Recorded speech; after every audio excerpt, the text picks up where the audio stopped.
last time we were here for open training, the scrutiny was very intense, but that was because Liverpool were playing Real Madrid. This time against PSV, the scrutiny is for a very different reason.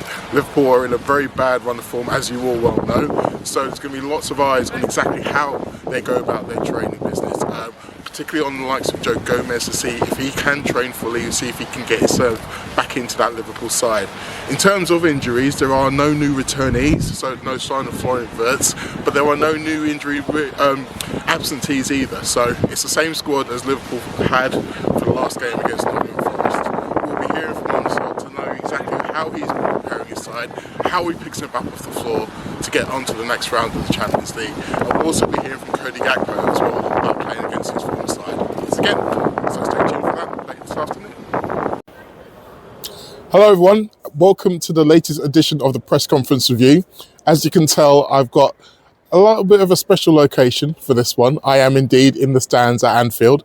We have just heard from Arne Slot and Cody Gakpo ahead of the big game against PSV. So I thought I'd come under the lights, seeing it's a Champions League game, to give you all of the lowdown. Now, it was a pretty mammoth press conference this time around. I don't know whether or not it's the fact that Arne Slot was going back to play a Dutch team, but he seemed in a very good mood and he seemed very keen to placate the journalists. Quite a few of them got 2, 3, and maybe even 4 questions, which isn't the norm for this kind of thing. Consequently, some of us English were left without. So I didn't get a chance to ask Arne Slot a question, but I did put one to Cody Gakpo, which you will be hearing later in the show. In terms of team news, I've already updated you on what we saw from training. There are no new absentees. There are no new returnees either, so it will be the same squad as Nottingham Forest. Some interesting lines though on Joe Gomez, actually. I said earlier on that there will be a lot of focus on him and whether or not he can force his way into the team. Slot revealed a little bit more about the injury issues that he's been suffering recently. He said he had an injection in his knee earlier last week, which, as I think to quote Slot, said, "You don't do that if you're not feeling pain." So as much as there may well be some feelings that Slot doesn't fancy Joe Gomez and that's the reason why he's not been in the team, it seems as though the injury issues Gomez has been suffering, he has been kind of keeping under wraps a little bit, which is in some ways heartening for Joe. That means that when he does get fit, maybe he will have a chance, but in other ways concerning, because with already a short crew of centre halves, if there's one who's out long-term injured, one who's got injury issues, and one who's seriously out of form, that doesn't really leave Liverpool with a lot of options. And therefore that means that Konate is probably going to have to play more games at this stage than someone who's playing as badly as he has been should or would do for a club of this size. And when you add that to the fact that there is no recognised right back alongside, you can see why the defensive issues may well be set to continue across this run. But we'll have to wait and see exactly how bad they are and whether Liverpool can indeed shoot their way out of trouble, which I suspect will be the big problem, or at least the solution to that big problem. But without any further ado, let's get into it. Top takeaway number 1, Arne Slot may be obsessing about some of the wrong things.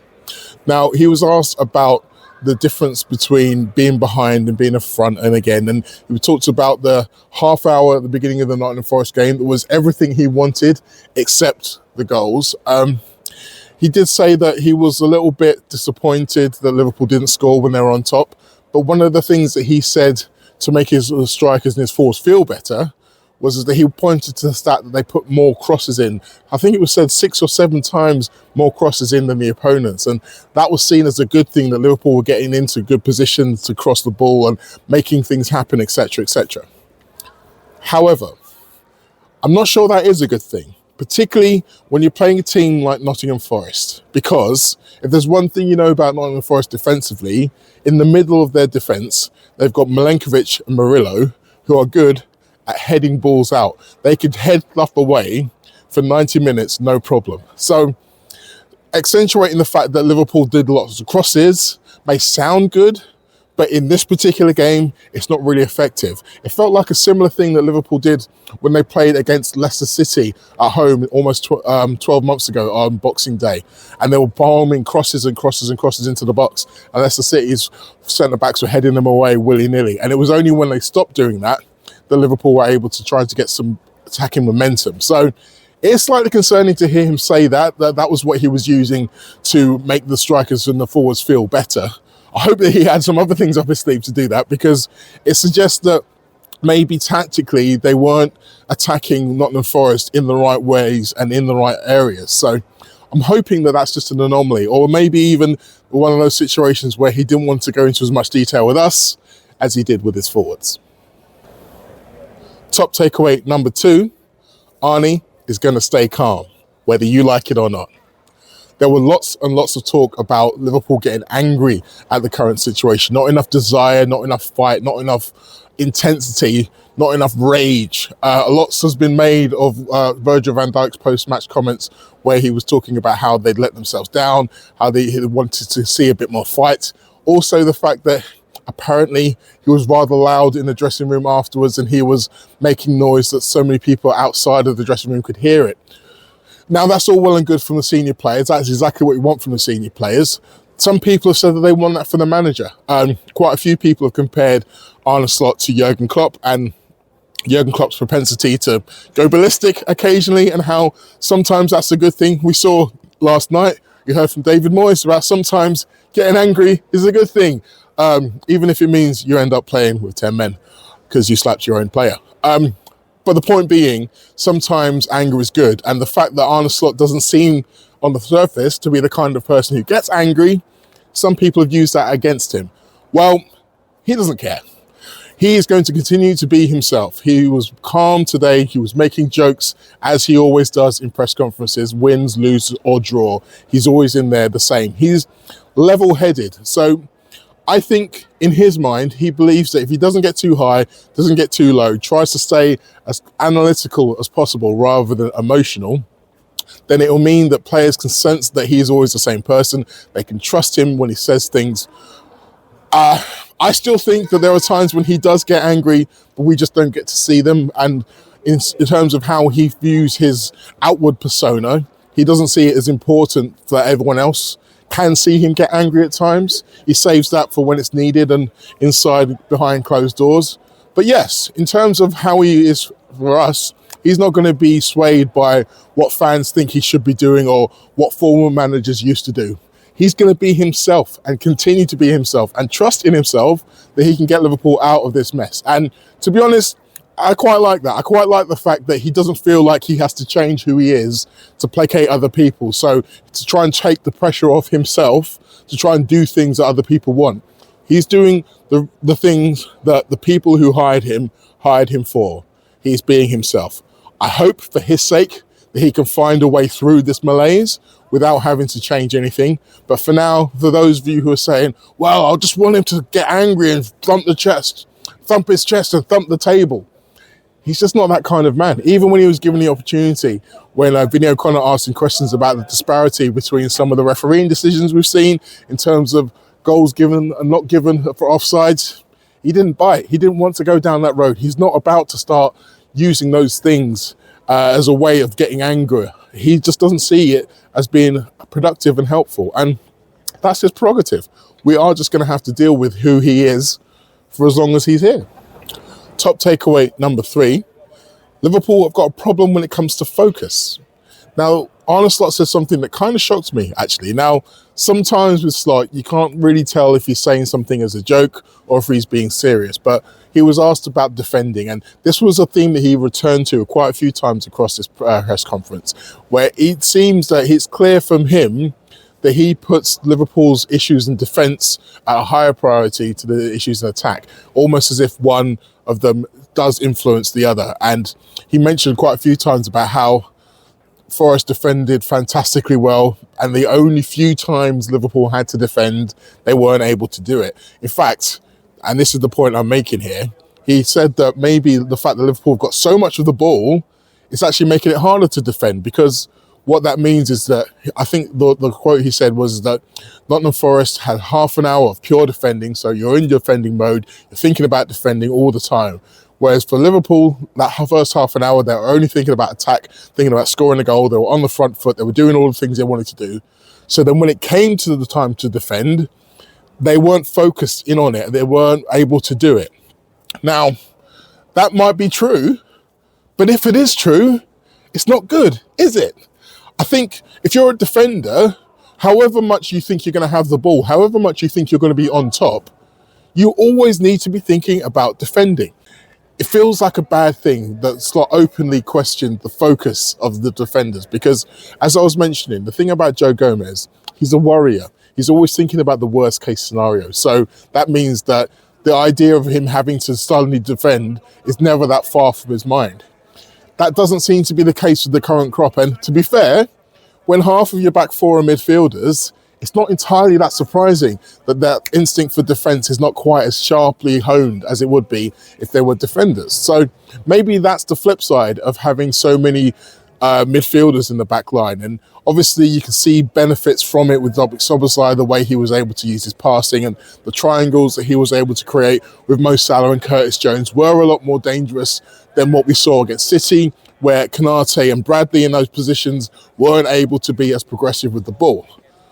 But considering, as we've said, how important defending is to Liverpool's current situation, maybe that needs to be prioritised a little bit more, which is easy for me to say, but considering Liverpool have got 5 fit defenders and one of them is only really half fit, that does make it a little bit more difficult. But even the idea of this Liverpool had too much of the ball to be good at defending, that kind of goes against the main principle, as far as I'm aware, when it comes to defending, which is when you have the ball, the opponent can't score. Keeping the ball is the best way to defend a lead. So I mentioned this in last week's show, the idea that a lot of managers want to bring on an extra defender when they're defending a tight lead, and all that ends up happening is that you cede possession, you drop deep, and the opponent gets more chances. If you keep the ball, then they can't get the ball, and they can't get a goal. So even that idea, the fact that Liverpool have too much ball possession, that means defending is hard, kind of goes against logic. So however you dress it up, it's a worrying situation and one that Liverpool need to eliminate quickly. How they get that focus back will be so important to whether or not they can get their season back on track. Now, as I said before, I didn't get a chance to ask a question to Arne Slot, but I did ask one of Cody Gakpo. Here it is. Hi, Cody. A big part of playing as a left forward is your relationship with your left back, but also with the strikers. Obviously, there's new players this season in both of those positions. Yeah. How do you feel like those relationships are building? And have you found you've had to adapt your game slightly to compensate for these new players? Yeah, obviously there's new players came in. I think every time when a new player comes in, it's a little bit of an adaptation or adjustment for everybody surrounding the player, because we don't know how he moves, how he passes, when he passes, how he runs, how fast he runs. So yeah, I think that's a process. But I think it's going well. But maybe it doesn't help if we don't really win the games. So I think if we would win every game, there would still be some improvement in the relationships, but nobody would speak about it. But now, because we don't win the games, this can be a topic. But I think we are working on that also on the training. Yeah, we speak with each other. We try to develop that relationship to get to know each other. But yeah, it has to come to a result that we really going to find each other in the games and score out of these situations or help each other. Generally, asking questions of players in these press conferences don't really go very far. I mean, they have all been media trained within an inch of their lives. So the idea that you're going to get something insightful or interesting or unexpected out of a player is lesser and lesser by the weeks. Unless, of course, it's Konate. That guy's a madman. He'll say whatever he wants. So I wasn't really expecting much from Cody Gakpo, even though he has been... I have heard from many people within the club that he's a very intelligent, very measured man, and it maybe thinks about the game and life a lot more than your average footballer or what we think of from an average footballer. But even within that, this answer he gave kind of did give us one little nugget, and that is the truth of the matter is the fact that the reason why we are focused on these kind of relationships and stuff is because Liverpool aren't winning. So these are the kind of things that happen in every team. Every new team who sign new players, they'll take a bit of while getting used to each other, and those bonds will build over time and they'll get better and better. But maybe there's not as much scrutiny on it when you aren't getting the results here. Now, that is true to a point. I think in Gakpo's specific example, it is more highlighted. It's more obvious that those relationships aren't quite there, particularly when you think about the way he plays compared to what Kerkez is used to. Kerkez is used to his overlapping, underlapping runs and swapping passes with his left forward and getting into dangerous positions and crossing the ball. Whereas Gakpo hasn't really been as great at utilising Kerkez or even Robertson at times. He does what he's going to do, which is he often uses that run as a dummy to try and get inside, put the ball to the back post or try and find a shot. Lots has been said about how Cody Gakpo's game is very streamlined, I think it's fair to say, maybe, and how that sometimes works for him and a lot of time doesn't work for him. But it's not just with Kerkez that's important. I think it's important to mention this in terms of Ekitike and in particular Alexander Isak. I wanted to give a shout out to Sam Maguire and his piece today. Alexander Isak is including his Jacob Murphy and Anthony Gordon played a very different way to Cody Gakpo and Mo Salah. Those are players who are going to be a little bit more chalk on your boots kind of wingers, go on the outside, often look to cross the ball early into the middle. So again, the relationship he had with them meant that he was able to understand and know what to expect from those players and make his runs accordingly. Lots of the goals he scored for Newcastle were quick transitions, certain players getting the ball and that being a trigger for everyone else to go bang, bang, bang, bang, him getting into position and taking a shot on. That's not happening with Liverpool. We're a lot more of a possession team. We're a lot more of a patient passing team. Getting into those positions takes a lot longer and it's a lot harder. So that was going to play a big part in why he's so far struggled. I still think that there's more he could be doing. I still think that there's still instincts of the striker that he hasn't been showing that I want from him. But I do think that's something we need to bring into consideration, the way how differently what we do is compared to what he's used to doing, and how Liverpool go about getting the best out of him, whether that means that we need to ask these players to do different things or whether we just need different players in those positions. We don't know that as yet. Now, there hasn't been a lot of talk about PSV in this chat, even though there was plenty of it in the press conference, most of it in Dutch. But I do get the impression that Arne Slot is looking forward to pitting his wits tactically against Peter Bosz. I do think that PSV are going to be a team with attacking intent. They're not going to be sitting back with 10 men behind the ball. They're going to trust in their ability to play the ball through and sometimes go a bit more direct with their fast players out wide, even though Ivan Perisic is getting on in years. Although there was a lot of talk of them playing perhaps a midfielder up front and maybe trying to prioritise keeping a bit more ball possession. So we'll have to wait and see how that plays out in the game. But this is still a game in which you feel Liverpool should have the upper hand. I know I've said that before this week and been wrong, so I'm not going to go too heavy on it, but that's the hope. Okay, that's all you get from me today and the press conference review. There will be a match report. I will be back here or maybe up there in the gantry for the game tomorrow night. So look out for that one on my Substack. I will be on the Anfield Wrap tomorrow doing the Rob and Mo show with my good friend Rob Goodman. I will be back on the Late Challenge again next Monday. Go back and see our show from yesterday. If you haven't, we talk about Arne Slot's position. We talk about all the great and the horrible things that are going wrong with Liverpool right now. So it's definitely worth your time. I'll see you then.